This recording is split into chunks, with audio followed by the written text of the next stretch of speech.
আহা, মুহাম্মদের উম্মত জানো, কিতাবের মধ্যে আছে আল্লাহ তাআলা যাদেরকে একদম আল্লাহর কাছে টেনে নিবেন তাদেরকে বলা হয় নিকটতম মানুষ।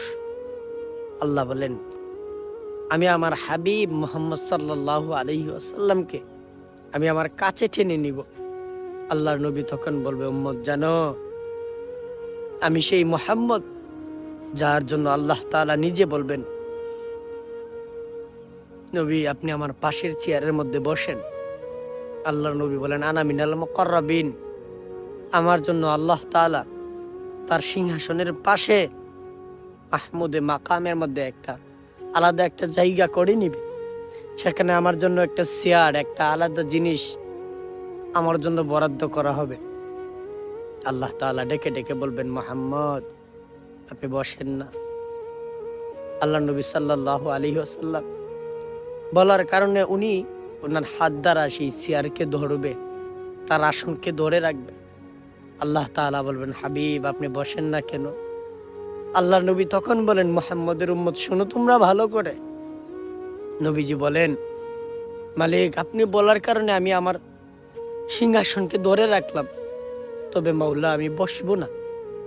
আল্লাহ তাআলা বলে, কেন হাবিব আপনি বসবেন না? আল্লাহ নবী তখন বলেন, হাই মাওলা, আমি যদি বসে যাই তাইলে আমার উম্মতের জন্য দৌড়বে কে? আমি যদি বসে যাই আমার উম্মতের জন্য কে ছুটাছুটি করবে?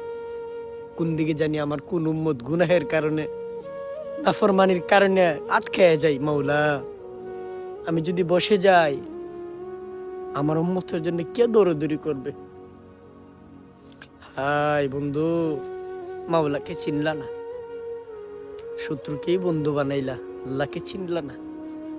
চিনা দরকার ছিল, যাকে চিনলেন না তাকে বন্ধুকেই শত্রু বানাইলা, শত্রুকেই বন্ধু বানাইলা।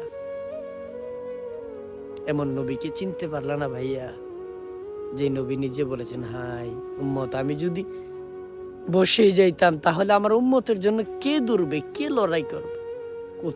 কোথায় আমার উম্মত গুনাহের কারণে, নাফরমানের কারণে আটকায় যায়।